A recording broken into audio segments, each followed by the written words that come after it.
আর আপনি যত পাপ করেন না কেন মায়ুস হবেন না, মন ছোট করবেন না। আপনার একটা সেজদা, যে সেজদা আপনি চোখের পানি ঢেলে দিয়েছেন আল্লাহর কাছে, যে আল্লাহ আমার ভুলগুলো তুমি মাফ করে দাও, আমার তওবা তুমি কবুল করো, ইনশাল্লাহ দেখবেন ওই একটা সেজদা যদি কবুল হয়ে যায় আল্লাহ পাক আপনার সব গুনাহ মাফ করে দিবেন ইনশাল্লাহ। নামাজটা ছাড়েন না, যত পাপ করছেন করেন, আমি বলি নামাজ ছাড়েন না, ইনশাল্লাহ একদিন নামাজই আপনাকে পাপ থেকে বের করে আনবে ইনশাল্লাহ। আর শয়তান আপনাকে হতাশ করতে চাইবে, শয়তান আপনাকে হতাশ করতে চাইবে যে তুই তো গার্লফ্রেন্ডের সাথে কথা বললি, রাতের বেলা পর্ন দেখলি, তুই তো ফ্রি মিক্সিংয়ে আছিস, তুই মাদক দ্রব্য খাচ্ছিস, তুই কাজে ফাঁকি মারিস, তুই ট্যাক্স আদায় করিস নাই, দুর্নীতি করছিস, তুই আবার নামাজ পড়বি কেন? শয়তান আপনাকে এগুলো বোঝাবে কিন্তু, যে নামাজ তো আমার শোভা পায় না, আমি তো অনেক পাপী মানুষ, এই ধোকায় পা দিবেন না। আপনি নামাজ কন্টিনিউ করতে থাকেন, ইনশাল্লাহ আল্লাহ পাক আপনাকে পাপ থেকে বের করে আনবেন ইনশাল্লাহ। ওই নামাজটা যদি ছেড়ে দেন তাহলে আর কোনো হাতিয়ার বাকি থাকবে না। আর আপনি যত পাপ করেন না কেন মায়ুস হবেন না, মন ছোট করবেন না। আপনার একটা সেজদা, যে সেজদা আপনি চোখের পানি ঢেলে দিয়েছেন আল্লাহর কাছে, যে আল্লাহ আমার ভুলগুলো তুমি মাফ করে দাও, আমার তওবা তুমি কবুল করো, ইনশাল্লাহ দেখবেন ওই একটা সেজদা যদি কবুল হয়ে যায় আল্লাহ পাক আপনার সব গুনাহ মাফ করে দিবেন ইনশাল্লাহ। হতাশ হবেন না, শয়তান হতাশ করতে চাইবে মানুষকে, শয়তান মানুষকে হতাশ করতে চাইবে। এমনকি আপনার যদি পাহাড়ের পরিমাণ ঋণ থাকে, ওই ঋণ শোধ করার ব্যবস্থা আল্লাহ পাক করে দিবেন ইনশাআল্লাহ তাআলা। হতাশ হবেন না, নামাজ ছাড়েন না। আর আমি একটা কথা বারবার বলেছি, আবারও বলছি, যে চলমান যে 3G 4G নামাজগুলো চলছে এগুলো থেকে নিজেকে দূরে রাখবে। সব এখন ডিজিটাল, নামাজও ডিজিটাল। দেখা যায় যে 5 মিনিটের মধ্যে 4 রাকাত নামাজ শেষ, মাশাআল্লাহ। ইমাম সাহেব যদি 10 মিনিট পড়ায় দেয় তাহলে তো তার চাকরি নট। বোঝেন না এত তারা, আমার সময় নাই, আমরা ব্যস্ত মানুষ, এত সময় লাগে নামাজ পড়তে? ইমাম সাহেবকে বলছে, কমিটি ইমাম সাহেবকে চার্জ করছে, অথচ ইমামের উচিত তাদেরকে চার্জ করা। উল্টে গেছে এখন আর কি। ওইদিকে আসবো আমি। দাসী তার মনিবকে জন্ম দিবে, মানে সমাজের ন্যায় অন্যায় ভালো মন্দ হক বাতিলের মানদণ্ড উল্টে যাবে। দাসী কখনো মনিবকে জন্ম দেয়? মানদণ্ড উল্টে যাবে। আসেন রিল্যাক্সে নামাজ পড়বেন ইনশাআল্লাহ, আল্লাহ পাক তৌফিক দান করুন। নামাজের মধ্যে যা পড়ছেন এটাকে বোঝার চেষ্টা করতে হবে অর্থটা, তখন দেখবেন নামাজে মনোযোগ বাড়বে ইনশাআল্লাহ। তার আগে অজুটাকে ভালো করে করবেন, তাড়াহুড়া করে অজু করবেন না, রিল্যাক্সে অজু করেন, অজুর অঙ্গগুলোকে সুন্দর করে ধন। অজু পরিষ্কার হয় না, এই জন্য নামাজে মনোযোগ থাকে না। আর একটা বদভ্যাস আমারও আছে, আপনাদের সবারও আছে আমি জানি, অজুতে আমরা যে পরিমাণ পানি খরচ করি, এই পরিমাণ পানি দিয়ে নবী সাল্লাল্লাহু আলাইহি ওয়াসাল্লাম গোসল করতেন। হ্যাঁ, আর আপনার মাথায় যত চুল আছে তার চেয়ে বেশি চুল ছিল নবী সাল্লাল্লাহু আলাইহি ওয়াসাল্লামের মাথায়। আপনার 2-3 জনের মাথায় যত চুল আছে তার চেয়ে বেশি চুল ছিল নবী সাল্লাল্লাহু আলাইহি ওয়াসাল্লামের মাথায়। তারপরেও তিনি অল্প পানি দিয়ে গোসল করে ফেলতেন। আর আমাদের দেখবেন যার ইমানের জোর যত বেশি, তার ট্যাপের স্পিড তত বেশি। মসজিদে যাবেন দেখবেন জোরে ট্যাপ ছেড়ে দিয়েছে, অজু করতেছে। একজন মানুষের গোসলের পানি দিয়ে একাই অজু করে ফেলে। পানির লেয়ার দিন দিন নেমে যাবে আমাদের এই পাপের কারণে। কুল আরাআইতুম ইন আসবাহা মাউকুম গাওরা, সূরা মুলকের শেষ আয়াত পড়ে দেখেন। বলুন হে নবী, তোমরা যদি কখনো সকালে উঠে দেখো যে পানির স্তর সব নিচে নেমে গেছে, পানি নাই, ফামা ইয়াতিকুম বিমাইন মাইন, কোন সেই সত্তা আছে তোমাদেরকে পানি এনে দিবে, প্রবাহমান পানি? দিন দিন ঢাকা শহর সহ বড় বড় যে সিটিগুলো আছে এগুলোর পানির লেয়ার নিচে নেমে যাচ্ছে। আমাদের অপচয়ের কারণে এমন হচ্ছে। প্রচুর পানি আমরা অজুতে অপচয় করি। গোসল দেখবেন শাওয়ার নিচ্ছে, ওই যে আমাদের ডিজিটাল ইয়াজুজ আর মাজুজের বাথরুম যেগুলো আছে, পানি চোষা বাথরুম, মানে 10-20 বালতি পানি দিয়ে শাওয়ার নিয়ে নিবি। হ্যাঁ, আর মহিলা হলে তো কথাই নাই, আরো 10 বালতি এক্সট্রা লাগায়। তো সমস্যা, অজু ঠিক করতে হবে, তারপরে সলাতে মনোযোগ বসবে ইনশাআল্লাহ। আল্লাহ পাক আমাদেরকে সলাত বুঝে আদায় করার তৌফিক দান করুন। মনোযোগ চলে যাবে, যাওয়া আসা করবে, মনোযোগ যাওয়া আসা করবেই, কিন্তু মনোযোগ ধরে রাখার চেষ্টা করতে হবে। ইনশাআল্লাহ তাআলা আল্লাহ পাক যদি ইহসান দান করেন মনোযোগ বাড়বে ইনশাআল্লাহ আযজা ওয়া জাল। আরেকটা টিপস বলবো, সেটা হলো নামাজে সূরাগুলোর মধ্যে ভেরিয়েশন রাখতে হয়। যেমন প্রতিদিন যদি আপনি একই রকম সূরা পড়েন, আমি নিজেও দেখেছি যে আপনি প্রত্যেক ওয়াক্তেই যদি একই সূরা দিয়ে নামাজ পড়ে থাকেন, দেখবেন মনোযোগটা তুলনামূলক কম পাচ্ছেন। তো এক এক রাকাতে যদি আপনি ভেরিয়েশন নিয়ে আসেন, সূরার মধ্যে ভেরিয়েশন বোঝেন তো, বৈচিত্র্য নিয়ে আসেন, আপনি দেখবেন মনোযোগ বাড়বে। খেয়াল করে দেখেন। এবং তাসবিহ তাহলিল যেগুলো করছেন এগুলোর অর্থটার দিকে যদি ফোকাস করেন মনোযোগ কিছুটা হলেও বাড়বে। আরেকটা কাজ করলে মনোযোগ বাড়বে, প্রত্যেক সেজদায় দোয়া করতে পারলে। সেজদা করছেন, শুধু সুবহান রাব্বিয়াল আ'লা এতটুকু বলে উঠে যাবেন না, কমপক্ষে একটা দুটো দোয়া করেন, একটা দুটো দোয়া করেন সেজদায়। কারণ সেজদায় সবচেয়ে বেশি দোয়া কবুল হয়। আল্লাহ রাসূল সাল্লাল্লাহু আলাইহি ওয়াসাল্লাম বলেছেন, বান্দা সেজদায় আল্লাহর যত কাছে থাকে অন্য কোনোভাবে বান্দা এত কাছে আসতে পারবে না। এবং এখানে তোমরা বেশি বেশি দোয়া করো, নবী সাল্লাল্লাহু আলাইহি ওয়াসাল্লাম বেশি বেশি দোয়া করতে বলেছেন। দোয়ার জন্যে হুজুর ডেকে এত খাওয়ানোর দরকার নাই, নিজে দোয়া করা শেখেন, নিজে দোয়া করা শেখেন। নিজের বাবার জন্যে, মায়ের জন্যে, আপনার আত্মীয় স্বজনের জন্য, আপনার নিজের জন্যে, আপনার স্ত্রী সন্তানের জন্যে, সমাজের জন্যে, উম্মার জন্য, দেশের জন্য আপনি দোয়া করতে শেখেন। আপনার একটা প্রয়োজন, এই প্রয়োজনটাকে আমি বুঝতে পারবো, ওই আবেগটা কি আমার আসবে? আপনার যেটা প্রয়োজন, আপনার আবেগ আপনার আসবে। আপনার সন্তান অসুস্থ, আমি কি বুঝবো সেই ফিলিংসটা কেমন? আপনি বুঝবেন সেই ফিলিংসটা কেমন। অতএব নিজে আল্লাহর সাথে সম্পর্ক করেন। আর আপনি নিজেকে এত ছোট কেন মনে করছেন? আপনিও আল্লাহর সেই বান্দা, যে বান্দা আমি, যে বান্দা আর 10 জন মানুষ।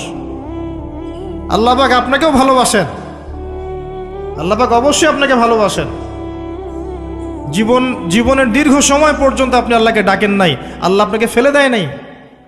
আল্লাহ আপনাকে খাওয়ান, এখনো পরান, বাঁচিয়ে রেখেছেন, আল্লাহ নিয়ামত দিয়েছেন। আল্লাহ আপনাকে ভালো না বাসলে এমনি করেন? আল্লাহ পাক অপেক্ষা করছেন কবে খালি আপনি আসবেন আল্লাহর কাছে, এসে বলবেন আস্তাগফিরুল্লাহ ওয়া আতুবু ইলাইহি। আল্লাহ পাক অপেক্ষা করে বসে আছেন আপনার জন্য। আপনি কোথায় যাচ্ছেন? ফাআইনা তাযহাবুন। আল্লাহ পাক বলেছেন ফাআইনা তাযহাবুন, কোথায় যাচ্ছ তোমরা? কোথায় যাচ্ছেন? টাকার পিছনে, বাড়ি গাড়ি, স্ট্যাটাস, স্ত্রী সন্তান, ভোগবিলাসের পিছনে? আল্লাহ অপেক্ষা করছেন আপনার জন্য। আসেন, সেজদা করেন। ওয়াসজুদ ওয়াকতারিব, সেজদা করেন, নিকটবর্তী হন। আল্লাহ আপনার জন্য অপেক্ষা করছেন। যাবেন না আল্লাহর কাছে? আল্লাহ পাক সবাইকে আল্লাহর কাছে ফিরে আসার তৌফিক দান করুন। এটাই হোক আমাদের কাছে আসার গল্প, এটাই হোক আমাদের কিসের গল্প? কাছে আসার গল্প। আমাদের জেনার গল্প দরকার নাই। ওদের কাছে জেনা হচ্ছে কাছে আসার গল্প, যার ব্যাপারে আল্লাহ বলেছেন লা তাকরাবু জিনা, ওর ধারের কাছেও যেও না, আর তারা ওইটাকে বলবে কাছে আসার গল্প। ইন্না লিল্লাহ ওয়া ইন্না ইলাইহি রাজিউন। আল্লাহ পাক আমাদের যুবক যুবতীদেরকে হেদায়েত দান করুন, পিতা মাতাদেরকে পরিবারে অনুশাসন বজায় রাখার তৌফিক দান করুন। আমাদের এই কাজগুলোর প্রতিফল কিন্তু আমাদেরকে ভোগ করতে হবে। আমাদের মেয়েদের, আমাদের ছেলেদের, তাদেরকে আমরা কিভাবে বড় করছি এটার হিসেব কিন্তু আমাদেরকে চুকিয়ে দিতেই হবে। পিতামাতাদেরকে বলবো সচেতন হয়ে যান। আল্লাহ পাক তৌফিক এনায়েত করুন, আমিন। আর যারা ওই পথে চলে গেছেন তাদের উদ্দেশ্যে একটা কথা বলবো, সেটা হচ্ছে যে এটা একটা মোহ, একটা ভ্রম। বাস্তবতা হচ্ছে যে আপনাকে প্রতিশ্রুতি দিচ্ছে সে আপনাকে অনেক ভালোবাসে, আদতে সে আপনাকে ভালোবাসে না। আদতে সে আপনার অবস্থানকে ভালোবাসে। আপনি আজ হোক আর কাল হোক এটা বুঝতে পারবেন যে সে আপনাকে ভালোবাসে না, আপনার অবস্থানকে ভালোবাসে। আপনার অবস্থান যদি ভালো থাকে সে আপনাকে ভালোবাসবে, অবস্থান ভালো না থাকলে ভালোবাসবে না। একইভাবে আপনি একটা মেয়ের কাছে যে ভোগবিলাস চাচ্ছেন, একটা ছেলে একটা গায়রে মাহরাম মেয়ের সাথে ফ্রি মিক্সিং করলে তার একটাই উদ্দেশ্য থাকে, সেই মেয়েটাকে ভোগ করা। সুযোগ পেলেই সে মেয়েটাকে ভোগ করে ফেলবে। আর একইভাবে এই মেয়েও দেখবেন আপনার যতটুকু সামর্থ্য আছে, অর্থবিত্ত যা যা আছে, এটাকে সে ইউজ করার চেষ্টা করছে তার স্বার্থে। বাস্তবিক অর্থে দুজন দুজনকে ভালোবাসে না মোটেই, দুজন দুজনের স্বার্থকে ভালোবাসে। ভালোবাসা আল্লাহর পক্ষ থেকে আসে। কখন আসবে? যখন আপনি হালালের উপর থাকবেন, যখন আপনি বিয়ে করবেন হালালভাবে। অচেনা একটা মেয়ের প্রতি দেখবেন আল্লাহ পাক এমন ডিভাইন একটা লাভ দিয়ে দিবেন, ওয়াজআলা বাইনাকুম মাওয়াজ্জাতা ওয়া রাহমা। আল্লাহ পাক তার পক্ষ থেকে উভয়ের মাঝখানে হৃদ্যতা, ভালোবাসা, মহব্বত দান করবেন। বলেন সুবহানাল্লাহ। এটা ডিভাইন, আল্লাহর পক্ষ থেকে আসবে, ঐশ্বরিক। আর বাকিটা হচ্ছে পৈশাচিক, শয়তানি, প্রবৃত্তির দাসত্ব, ভোগবাদী। এগুলো খেয়াল রাখবেন। এতে করে যা হবে, আপনি একবার আপনার ইজ্জত হারায় ফেললে কখনো ফিরে পাবেন না। অদ্ভুত বিষয়, মানে এই বিষয়গুলোকে আমরা কিছু মনেই করি না। এখন আমরা কিন্তু কিছু মনেই করি না, মনে করি এটা একটা মানে সোশ্যাল কালচার, গার্লফ্রেন্ড বয়ফ্রেন্ড থাকবে, একটা সোশ্যাল কালচার। এভাবে যে কত ছেলে কত মেয়ে, লক্ষ লক্ষ কোটি কোটি নিত্যদিন জেনা করছে, আল্লাহ ভালো জানে। আল্লাহ পাক আমাদের যুব সমাজকে হেদায়েত করুন, আমিন। আর যে প্রশান্তির জন্য আপনি তার কাছে যাচ্ছেন, সেটা তার কাছে নাই। প্রশান্তি আছে কোরআনের কাছে, প্রশান্তি আছে নবীর সুন্নায়, প্রশান্তি আছে আল্লাহর জন্য সেজদায়। তার আল্লাহর জন্য আল্লাহকে স্মরণ করে আপনি কাঁদবেন, প্রশান্তি পাবেন। আল্লাহর জন্য কিছু কাজ করবেন, তার দিনের কোনো খেদমত করবেন, প্রশান্তি পাবেন। আল্লাহর কোরআনের 10টা আয়াত মুখস্থ করেন, মনে এমন শান্তি আসবে যেটা আপনি কোথাও পাবেন না। আমি চ্যালেঞ্জ করে বলছি আপনাকে, আপনি আল্লাহর কিতাবের আজকে গিয়ে 5টা আয়াত মুখস্থ করেন, অর্থটা পড়বেন, কয়েকবার চর্চা করেন, মানুষকে শোনান, আপনি মনে এমন একটা প্রশান্তি পাবেন যেটা পৃথিবীর কোনো জায়গায় পাবেন না। এখানে প্রশান্তি এত এত বেশি মাত্রা আসবে, যার খবর যদি ওই পশ্চিমারা জানতো, তাহলে আমার কলিজায় বোম মেরে উড়িয়ে দিত। কথা বুঝতে পারেন নাই? আল্লাহর পথে চললে যে প্রশান্তিটা পাওয়া যায়, এর খবর যদি ইসলামের শত্রুরা জানতো, তাহলে মুসলিমদের কলিজায় পারমাণবিক বোমা মারত। তারা জানে না কি প্রশান্তি এখানে পাওয়া যায়। আপনি যে প্রশান্তির জন্য এখানে যাচ্ছেন, এটা ওখানে নাই। কোরআনের কাছে আছে, সেজদায় আছে, নামাজে আছে, তাহাজ্জুদে আছে, আল্লাহর জিকিরে আছে। আর নেককার স্ত্রীর কাছে আপনি প্রশান্তি পাবেন। এটা আল্লাহ আপনাকে গিফট দিয়েছেন। আদম আলাইহিস সালামকে আল্লাহ পাক দিয়েছেন না? তার একাকী বোধ হচ্ছিল জান্নাতে, আল্লাহ পাক সঙ্গিনী সৃষ্টি করেছেন। এখানে আপনি প্রশান্তি পাবেন, বাকিগুলো প্রশান্তির উৎস নয়। পরে দেখা যাবে ওখানে ছ্যাঁকা খেয়েছে, খেয়ে তারপরে মাদক সেবন করবে, তারপরে মিউজিকের কাছে যাবে, তারপরে দেখবেন যে পতিতালয়ে যাচ্ছে, তারপরে অহেতুক গুন্ডামি করবে, জীবনটা উচ্ছৃঙ্খল হয়ে গেল। কেউ কেউ আত্মহত্যাও করবে, কারণ হচ্ছে ওই যে শুরুতে একটা মেয়ের সাথে প্রেম করে ছ্যাঁকা খেয়েছে, ওখানে প্রশান্তি খুঁজেছে, শয়তান এদেরকে নিয়ে খেলেছে, এক পর্যায়ে দুজনের জীবন নষ্ট করে ফেলে দিল। আদতে কি হলো? মুসলিম উম্মাহ থেকে 2টা নক্ষত্র ঝরে গেল। হয়তো ওই যুবককে দিয়ে দিনের কোনো খেদমত হতো, এখন আর হলো না। হয়তো ওই যুবক তার যৌবনকালটা ইবাদত করে কাটাতে পারত, আরও সে ছায়া পেত, আর পেল না। শয়তান সাকসিড, শয়তান জিতে গেল। এ হচ্ছে বাস্তবতা। বাস্তবতা বোঝেন, আল্লাহর কাছে ফিরে আসেন, আল্লাহ আপনার অপেক্ষা করছেন। আসবেন না আল্লাহর কাছে? এটাই হোক আল্লাহর কাছে আমাদের কাছে আসার গল্প। আল্লাহ পাক আমাদেরকে তৌফিক দান করুন, আল্লাহুম্মা আমিন। তো সুন্নতের কথা বলতে গিয়ে আসলাম। নবী সাল্লাল্লাহু আলাইহি ওয়াসাল্লামের সুন্নাহ আমরা যেন আমাদের সামগ্রিক জীবনে পালন করার চেষ্টা করি, আল্লাহ পাক চেষ্টাটা যেন কবুল করেন, আমিন। এরপরে আছে সালাতের কথা, তারপরে আছে আপনার যাকাতের কথা। নিসাব পরিমাণ সম্পত্তি হয়ে গেলেই যাকাত দিতে হবে। এটা নফল কিছু নয়, ফরজ জিনিস। যদি আপনি সামর্থ্যবানদের যাকাতগুলো কালেক্ট করতে পারতেন, কেউ যদি পারত, দেখতেন এই যাকাতের অর্থগুলো দিয়ে এত এত মানে বিগ বিগ প্রজেক্ট করা যেত, যেটা আপনি কল্পনা করতে পারবেন। এটা কিন্তু নফল কিছু নয়, দিতেই হবে, বাধ্যতামূলক।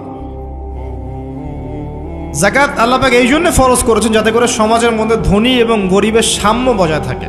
এটা গরিবের হক। যাদের উপর যাকাত ফরজ হয়েছে তারপরেও যাকাত দিচ্ছে না, এদের সম্পত্তিগুলোকে আল্লাহ পাক কিয়ামতের দিন গলাবেন, মানে ধাতুতে পরিণত করে গলাবেন, গলিয়ে কপালে, গালে, পিঠে, চেহারায় লেপটে দিবেন। বলেন নাউজুবিল্লাহ। সূরা তাওবা পড়ে দেখেন, সূরা তাওবার মধ্যে এটা আছে। সম্পত্তি গলানো হবে, গলে একটা সোনা, তামা, ব্রোঞ্জ এগুলো গলালে কেমন হবে? এগুলো উত্তপ্ত করে যদি গায়ে লাগিয়ে দেওয়া হয়, কেমন শাস্তি হবে? বলা হবে এটাই সেই তোমার সম্পদ যা তুমি সঞ্চয় করেছিলে, আজকে এটা আযাব ভোগ করো। নাউজুবিল্লাহ। এটা সমাজের সাম্য বজায় রাখে, গরিব আর ধনীর মধ্যে একটা ব্যালেন্স বজায় রাখে। এটা গরিবের হক। যখন আমরা যাকাত দিব না, গরিব মানুষের মাথাপিছু যে মানটা আছে জীবনযাত্রা, এটা আরও কমে যাবে। এটাতে শুধুমাত্র একটা রাষ্ট্রেরই উপকার হয় না, ব্যক্তি পর্যায়ে উপকার হয়। যখন ব্যক্তি পর্যায়ে যাকাত চলে যাবে সবার হাতে হাতে, দেখবেন আজকে যে খেতে পারছে না, সে কালকে দুবেলা খেতে পারবে ইনশাআল্লাহ। আর অনেক মুসলিম আছি আমরা যারা সালাত পড়ি, যাকাত দেই না, আছি না? জাকাতকে আমরা ফরজই মনে করি না। যদি বলা হয় ইসলামের 5টা পিলার বলেন, বলবে কালিমা, নামাজ, রোজা, হজ, জাকাত। জাকাত সবচেয়ে শেষে, তাই না? জাকাতকে পাঠাইছে সবচেয়ে শেষে, অথচ আল্লাহ বলেছেন কালিমা, তারপরে সালাত, তারপরে জাকাত, তারপরে সওম, তারপরে হজ। জাকাতকে গুরুত্ব দিন, এটা ইসলামিক অর্থনীতির মূল ভিত্তি। জাকাতের উপরে আল্লামা তকি উসমানী শাইখের একটা বই আছে, এই বইটা পড়তে পারেন, অত্যন্ত চমৎকার। জাকাত নিয়ে বিস্তারিত আলোচনা করা হয়েছে এবং জাকাত কিভাবে মানবতার উপকার করবে এটা বলা আছে। আজকে এটা টপিক না, আমি না হলে অনেক লম্বা কথা বলতে পারতাম। আল্লাহ পাক আমাদের সবাইকে জাকাত দেওয়ার তৌফিক দান করুন, আমিন। এরপরে সওমের কথা বলেছেন, সওম ইনশাল্লাহ সামনে আসবে, আমরা সবাই রাখবো। আল্লাহ পাক আবার সবাইকে 30টা সওম, পুরো মাস সওম রাখার তৌফিক দান করুন, আমিন। এবং সওমটা শুধু না খেয়ে থাকার, পিপাসার্থ থাকার নাম নয়, বরং আল্লাহ পাকের যাবতীয় নিষেধ ছেড়ে দেওয়ার নাম কিন্তু সওম। এটা একটা হিজরত, মানে আল্লাহ পাক যত বিষয় নিষেধ করেছেন এগুলোকে ছেড়ে দেওয়ার নাম কিন্তু রোজা বা সওম। শুধু না খেয়ে থাকার নাম সওম নয়। না খেয়ে থেকে কেউ যদি গালি দেয়, গীবত করে, সুদ খায়, জিনা করে, তার কি রোজা হবে? হবে না। আল্লাহ পাকের নিষেধগুলো বর্জন করলে পরে রোজা হবে ইনশাল্লাহ। এর উদ্দেশ্য কি? তাকওয়া অবলম্বন করা। কুতিবা আলাইকুমুস সিয়াম কামা কুতিবা আলাল্লাযিনা মিন ক্বাবলিকুম লাআল্লাকুম তাত্তাকুন। উদ্দেশ্যটা কি? লাআল্লাকুম তাত্তাকুন। আল্লাহ পাকের নিষেধ না ছাড়লে কি কেউ তাকওয়া অবলম্বন করতে পারবে? অতএব সিয়ামের মূল উদ্দেশ্য কি? তাকওয়া অবলম্বন করা, আল্লাহ পাকের যাবতীয় নিষেধগুলোকে বর্জন করা। আল্লাহ পাক আমাদেরকে সিয়াম রাখার মতো রাখার তৌফিক দান করুন। রমজান মাসে আমরা ইফতার করাবো বেশি বেশি ইনশাআল্লাহ। বেশি বেশি মানুষকে ইফতার করাবেন, বেশি বেশি নফল দান সাদাকা করবেন, জাকাতগুলো দিয়ে দিবেন। রমজান মাসে কিয়ামুল লাইল করবেন, তারাবির নামাজ সুন্দর করে লম্বা করে পড়বেন। রাকাত সংখ্যা নিয়ে ঝগড়া করেন না। আমরা যে কাজগুলো করি ঝগড়াটা বেশি করি। কোয়ালিটি দেখবেন আল্লাহ, কোয়ালিটি, কোয়ান্টিটি না। নামাজটা কেমন কোয়ালিটি সম্পন্ন ছিল। এবং এই রমজান মাসে সবচেয়ে বেস্ট নিয়ামা হচ্ছে কোরআন। এই মাসে কি হয়েছে? কোরআন নাজিল হয়েছে। এই কোরআনকে সময় দিতে হবে। যারা কোরআন তেলাওয়াত করতে জানি না, রমজান মাসে শিখতে হবে। যারা জানেন তারা খতম দিবেন, তেলাওয়াত করবেন, খতম দিবেন। যারা আরও ভালো জানেন তারা গবেষণা করবেন, পুরো কোরআনটা গবেষণা করবেন। পারা যাবেন ইনশাল্লাহ। আল্লাহ পাক সবার আগে আমাকে, অতঃপর আপনাদের সবাইকে তৌফিক দান করুন, আমিন। এবং দিনের জন্য তালিম করবেন, ইমানের আলোচনা করবেন, মসজিদে দার্স দিবেন, ইফতার করাবেন, গরিবদেরকে সাদাকা করবেন, ওসর দিবেন, ফিতরা আদায় করবেন। রমজান মাসটাকে একটা ইসলামের ইবাদতের সংস্কৃতি বানিয়ে ফেলবেন। রমজানের প্রতিটা মোমেন্টকে কাজে লাগানোর চেষ্টা করবেন। আল্লাহ পাক সবাইকে তৌফিক দান করুন, আল্লাহুম্মা আমিন। ইফতার একসাথে করবেন, বাসায় সবাই একসাথে ইফতার করবেন। একটা কমিউনিটি, একটা মানে কি বলবো, ইসলামের উৎসব যেন বিরাজ করে। পরিবারের ছোটরা দেখবে যে রমজানে আমরা সবাই একসাথে ইফতার করি। একটা বড় থাল কিনবেন বাসায়, এই বড় থালে খাওয়া কিন্তু সুন্নাত। একটা বড় থাল যেখানে পরিবারের সবাই সদস্য মিলে খাবেন। বাচ্চা কাচ্চা, ছোট ছোট বাচ্চারা দেখে দেখে বড় হবে যে আমরা রমজান মাসে বাবা মা সবার সাথে বসে খেয়েছি এভাবে। ওদেরকে হাদিয়া দিবেন, রোজা রাখলে উৎসাহিত করবেন, রোজা রাখলে গিফট দিবেন, হাদিয়া দিবেন যে আম্মু তোমার বয়স যদিও রোজা ফরজ হয় নাই, রাখার চেষ্টা করো, যদি রাখতে পারো তাহলে আমি তোমাকে একটা গিফট কিনে দেব। রাখতে উৎসাহিত করেন, দেখবেন ইনশাল্লাহ এই চর্চাগুলো পরবর্তীতে ওদের মধ্যে তাকওয়া নিয়ে আসবে ইনশাল্লাহ। আমাদের মনে আছে আমরা যখন ছোট, রোজা ফরজ হয় নাই, আমাদেরকে এভাবে বকশিস দেওয়া হতো, রোজা রাখলে 10 টাকা দেওয়া হবে। তখন অবশ্য 10 টাকার মান এখনকার 100 টাকার চেয়ে বেশি ছিল। আর আপনার টাকার মান দিন দিন কমবেই, কারণ ইসলামিক কারেন্সি যারা বোঝে না তারা এগুলোর সম্পর্কে বিরূপ মন্তব্য করতে পারে। বাট আমরা জানি যে একটা সভ্যতা মানুষের সম্পদ চুষে খাচ্ছে এবং ডে বাই ডে এটা হতেই থাকবে। যাই হোক, ওই টপিকে আর গেলাম না। তো আমাদেরকে পুরস্কৃত করা হতো এভাবে, উৎসাহিত বোধ করতাম। কয়টা রেখেছি? 7টা, তারপরের বছর 10টা, তারপরের বছর 15টা। এভাবে করতে করতে দেখবেন আপনার বাচ্চা রোজা রাখা শিখে যাবে। এবং সওম রাখলে শরীরের কোনো ক্ষতি নাই উপকার ছাড়া। ক্ষতি আছে? কোনো ক্ষতি নাই, কোনো ক্ষতি নেই উপকার ছাড়া। সবচেয়ে বড় কথা হচ্ছে যারা খেতে পারে না ওদের ফিলিংসটা আপনি বুঝতে পারবেন। আপনিও বুঝতে পারবেন যে না খেয়ে থাকা এটা কেমন। আল্লাহ পাক যে খাওয়াচ্ছেন আমাকে, এটা কত বড় নিয়ামত ছিল। আল্লাহ পাক আমাদের সবাইকে রমজান মাস পর্যন্ত পৌঁছে দিক এবং রমজানে 30টা সওম পুরো মাস রমজানের যাবতীয় কাজের সাথে আদায় করার তৌফিক এনায়েত করুন, আমিন। আর সম্ভব হলে রমজান মাসে উমরা করবেন। সম্ভব হলে রমজান মাসে উমরা করতে পারেন। এটা খুব বড় একটা ইবাদত এবং এটাতে যে নববী রুহানি একটা স্বাদ পাবেন, এটা কিন্তু বলে বোঝাতে পারবো না আমি, আপনি করলে পরে বুঝতে পারবেন। আল্লাহ পাক তৌফিক দান করুন সবাইকে, আল্লাহুম্মা আমিন। এরপরে আছে সামর্থ্য হলে হজের কথা। আলহাজ টাইটেলের জন্য নয়, মানুষ আমাকে আলহাজ বলবে, হ্যাঁ, মানুষকে দেখানোর জন্য হজ, আমাকে হাজি সাহেব বলবে, এই জন্য হজ নয়। হজ করতে যাবেন ইব্রাহিমী চেতনা শিখতে। হজের কাজের মধ্যে ইব্রাহিম আলাইহিস সালামের একত্ববাদের চেতনা আছে। আরাফার মাঠে আপনি কিয়ামতের মাঠকে ফিল করবেন, সাই করবেন, তখন হাজরা আলাইহিস সালামের সেই কষ্ট ফিল করবেন। প্রত্যেকটা কাজের পিছনের ঘটনা কি এটা আপনাকে ফিল করতে হবে। পাথর মারবেন, নাস্তিকরা এগুলো নিয়ে মজা করে না, ঠাট্টা মশকরা করে। সন্তানকে জবাই করার যে হুকুমটা ছিল, সেখানে শয়তান ধোঁকা দিচ্ছিল না? শয়তান যে প্রত্যেকটা কাজে আমাদেরকে বিভ্রান্ত করে, এই চেতনাটা ওখানে জাগ্রত হয়। প্রত্যেকটা কাজ আমাদের বাহ্যিকভাবে দেখলে হবে না, এর পিছনে ভিতর একটা আধ্যাত্মিকত্ব থাকে, রুহানিয়াত থাকে, ওইটা বুঝতে পারলে ইসলাম বোঝা যাবে ইনশাআল্লাহ। তো হজের প্রতিটা কাজ আপনি দেখবেন ইব্রাহিম আলাইহিস সালামের সুন্নাহ, হাজরা আলাইহিস সালামের আত্মত্যাগ, ইসমাইল আলাইহিস সালামের ঘটনা, কিয়ামতের মাঠ, দোয়া কবুলের মাঠ, তাওয়াফ, এই প্রত্যেকটা বিষয় আপনার ক্ষুদ্রত্ব, আল্লাহর বিশালত্ব, এগুলো আপনাকে বুঝিয়ে দিবে। শুধু আলহাজ টাইটেলের জন্য নয়, বরং আল্লাহর কাছে আত্মসমর্পণ করার জন্য, প্রকৃত ইসলাম বোঝার জন্য হজ করবেন। আল্লাহ পাক তৌফিক দান করুন। দোয়া করে আল্লাহ পাক সবাইকে জীবনে অন্তত একটাবার জন্য হজ করার তৌফিক দান করেন, আমিন। এটা প্রথম প্রশ্ন ছিল। দ্বিতীয় প্রশ্ন তিনি করছেন, কোন ব্যক্তি? ওই যে ধবধবা সাদা জামা পরা ব্যক্তি, মনে আছে না ভুলে গেছেন? সে কোথায় বসে আছে? হ্যাঁ, সামনে, হাঁটুর সাথে হাঁটু লাগিয়ে, হাত কোথায়? উরুর উপরে। উস্তাদের সামনে বসার আদব এটা, উস্তাদের সামনে বসার আদব। দ্বিতীয় প্রশ্ন করছে, ও এবার সেই ব্যক্তি বলছে সাদাক্ত, আপনি সত্য বলেছেন। এবার পাশে ছিলেন উমর রাদিয়াল্লাহু আনহু, তিনি বলছেন ফাআজিবনা লাহু, আমরা অবাক হয়ে গেলাম। ইয়াসআলুহু ওয়া ইউসাদ্দিকুহু, সে নিজেই প্রশ্ন করলো, নিজেই আবার সত্যায়ন করছে। কে এই ব্যক্তি? কারণ যে প্রশ্ন করে সে কি সত্যায়ন করতে পারে? আপনি জানতে এসেছেন, একটা বিষয় জানতে এসেছেন, উত্তর পেলেন, আপনি নিজেই বলছেন হ্যাঁ আপনি সত্য বলেছেন, তার মানে আপনি আগে থেকে জানেন, তাই না? এবার দ্বিতীয় প্রশ্ন করছেন তিনি, ইয়া মুহাম্মদ, বলেন সাল্লাল্লাহু আলাইহি ওয়াসাল্লাম, আখবিরনি আনিল ঈমান, আমাকে ঈমান সম্পর্কে বলুন।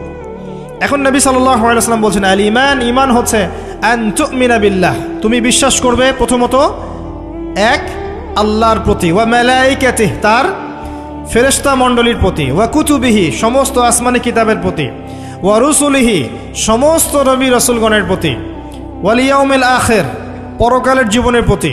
6 নাম্বার, ওয়া আন তুমিনা বিল কদরি খায়রিহি ওয়া শাররিহি, এবং তুমি ঈমান আনবে, বিশ্বাস করবে তাকদীর বা ভাগ্যের ভালো মন্দের প্রতি।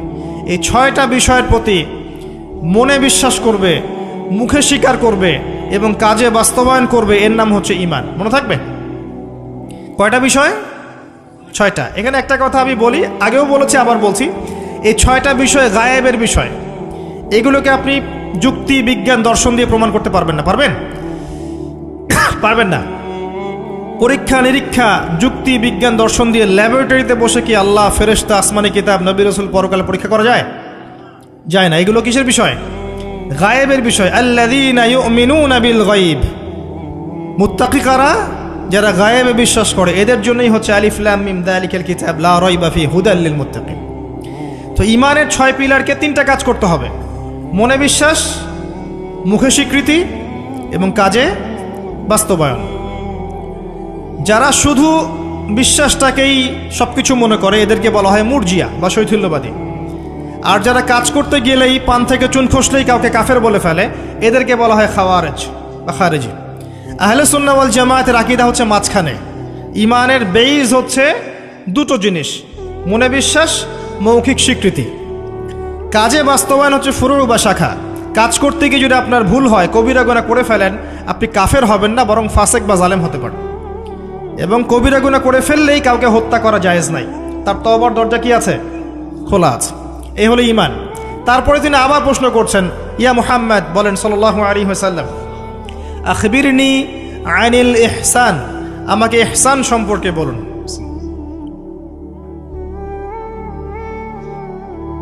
তখন নবী সাল্লাল্লাহু আলাইহি ওয়াসাল্লাম বলছেন, আল ইহসান, ইহসান হচ্ছে আন তা'বুদাল্লাহা কাআন্নাকা তারাহ, তুমি এমনভাবে আল্লাহর ইবাদত করবে যেন তুমি আল্লাহকে দেখতে পাচ্ছ। কথা বুঝতে পারছেন? খুব ডিফিকাল্ট, কথাটা বলা সহজ, আমল করা খুব ডিফিকাল্ট। তুমি এমনভাবে আল্লাহর ইবাদত করবে যেন তুমি আল্লাহকে দেখছো। ওয়া ইল্লাম তাকুন তারাহ ফাইন্নাহু ইয়ারাক, যদি তুমি আল্লাহকে দেখতে না পারো তাহলে জেনে রাখবে আল্লাহ তোমাকে দেখছেন। এই কনসিয়াসনেসের নাম হচ্ছে ইহসান, আত্মশুদ্ধি, আল্লাহ কনসিয়াসনেস। যদি কারোর মধ্যে ইহসান থাকে সে কি পাপ করতে পারবে? সে কেউ যদি ফিল করে যে আল্লাহ আমাকে দেখছেন প্রত্যেকটা কাজে, ইবাদতে, ব্যবসায়, মুআমালাতে, সামাজিক বিষয়ে, চাকরি বাকরি, ওয়ার্ল্ড অ্যাফেয়ার্স, প্রত্যেকটা বিষয়ে যদি কেউ মনে করে আল্লাহ আমাকে দেখছেন, তাহলে কি কারো পক্ষে পাপ করা সম্ভব? এই চেতনাটা আল্লাহ পাক জাগ্রত করতে বলেছেন। আল্লাহ পাক আমাদের সবাইকে আমলে, আকীদায়, মুআমালাতে ইহসান দান করুন, আল্লাহুম্মা আমিন। আর এই ইহসানের সাথে একটা শব্দ সম্পর্কিত, এর নাম হচ্ছে তাকওয়া। একটা আপনাদের এখানে সি বিচ আছে না? ধরেন একটা সি বিচের মধ্যে কিছু কাচের টুকরা ফেলে দেওয়া হয়েছে, ছোট্ট একটা জায়গায় সৈকতে কাচের কিছু টুকরা ফেলে দেওয়া হয়েছে। আপনাকে বলা হলো যে এর উপর দিয়ে হাঁটেন। এখন আপনি কিভাবে হাঁটবেন? নর্মালি হাঁটবেন না পাগুলো ফেলে ফেলে খুব কেয়ারফুলি হাঁটবেন? এই হাঁটাটা হচ্ছে তাকওয়া। এই হাঁটাটার এক্সাম্পল হচ্ছে তাকওয়া। মানে এই কাচের টুকরাগুলো হচ্ছে গুনাহ, শয়তানের ট্র্যাপ, ফাসাকি, জুলুম, অন্যায়, অত্যাচার, পাপ। এখান থেকে বেঁচে বেঁচে আপনাকে পা ফেলতে হবে, এর নাম তাকওয়া। আর কখন ফেলা সম্ভব হবে? যখন আমি ফিল করব আল্লাহ আমাকে দেখছেন। এই কনসিয়াসনেস না থাকলে এটা হবে না। টেবিলের তল দিয়ে আপনি ঘুষ দিচ্ছেন, যে নিচ্ছে সে যদি ওই সময় চিন্তা করে আল্লাহ আমাকে দেখছেন, নিতে পারবে? ব্যবসা করছেন, মাপে ওজন কেউ দেখছে না, কাস্টমার দেখে নাই, আপনি দেখছেন, বুঝতে পারছেন। আপনি যদি ওই সময় চিন্তা করেন যে আল্লাহ আমাকে দেখছেন, এ দেখে নাই, আপনি কি কম দিতে পারবেন? পারবেন না। বোনের সম্পত্তি আপনি সিস্টেম করে নিতে পারেন, বোন শিক্ষিত না, বোঝে না, আপনি চিন্তা করছেন আল্লাহ তো আমাকে দেখছেন, পারবেন নিতে? প্রতিটা কাজ যদি এতটুকু মানুষ ফিল করে যে আল্লাহ আমাকে দেখছেন, আপনি পারবেন না করতে। এরপরেও যদি পাপ হয়ে যায়, দেন তওবা করে ফিরে আসতে হবে। আল্লাহ পাক সবাইকে তাকওয়া অবলম্বন করে তৌফিক এনায়েত করুন।